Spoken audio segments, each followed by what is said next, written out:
Your marriage is terminal, Daniel. That's what my wife, Dr. Emily Hayes, said to me on a Tuesday evening, her voice clinical, detached, like she was delivering test results to a patient she'd already written off.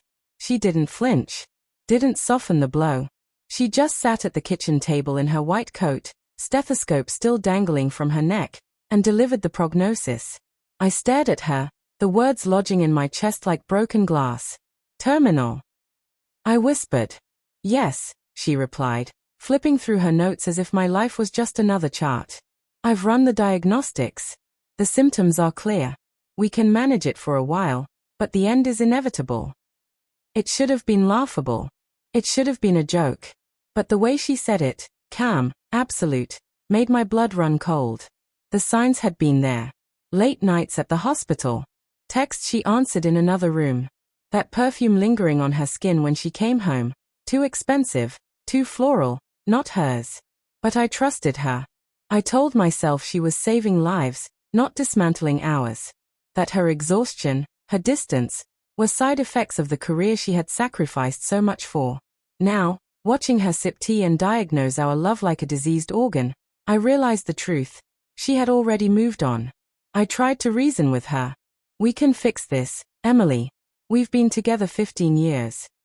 Her eyes lifted to mine, sharp and pitying. Daniel, you don't fix cancer by wishing it away. You accept it. You prepare for the end. Something in me cracked then. Not all at once, more like a slow fracture spreading across glass. That night I couldn't sleep. I lay awake replaying her words, trying to decipher what terminal meant. Divorce? Affairs? A new man waiting in the shadows? By 3 a.m., I was clutching my phone, scrolling through our call logs, her messages, searching for evidence I was too afraid to find. And I did. A number. Repeated. Dozens of calls at odd hours. Always erased after, but missed once or twice. Saved under nothing but an initial, M. I called it. Straight to voicemail. I called again. And again. 200 times in the span of hours, rage and desperation driving me like a man drowning, grasping for anything to keep him afloat. Every call went unanswered. Each one a nail hammered deeper into the coffin she had prepared for us. By dawn, I confronted her. Who's M? I asked, holding the phone in front of her. For the first time in months, she faltered. A flicker of fear crossed her face before she composed herself. Daniel, stop this, she said softly. You're humiliating yourself. Answer me. My voice shook, breaking. Her silence was the only answer I needed. Days blurred after that.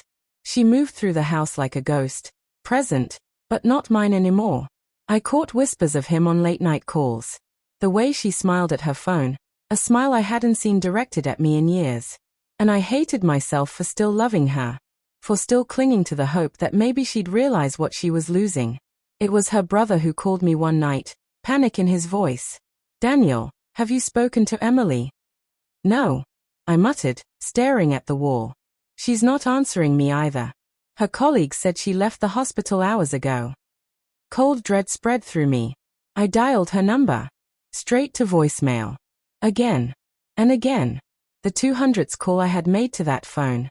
Nothing. I drove through the night, streets blurring past, checking every route she might have taken. When the police finally called, my stomach dropped. Her car had been found off the highway, crumpled against a tree.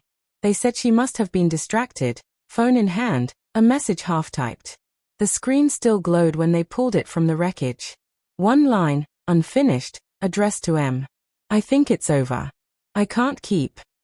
She never finished the sentence. At the funeral, people praised her brilliance, her compassion, her tireless work. They painted her as a saint, a healer, a light extinguished too soon. I stood there, listening, and felt like I was suffocating. Because none of them knew the woman who told her husband their love was terminal. None of them knew about the man named M, or the 200 calls I made that went unanswered. None of them knew that she flatlined long before her heart stopped beating. Sometimes I wonder if I killed her, not with hands, but with desperation. If my calls, my accusations, my refusal to let go, drove her into the storm that ended her life. Other times, I wonder if she had already chosen her ending, And I was just another casualty. Either way, I live with the echo of her words.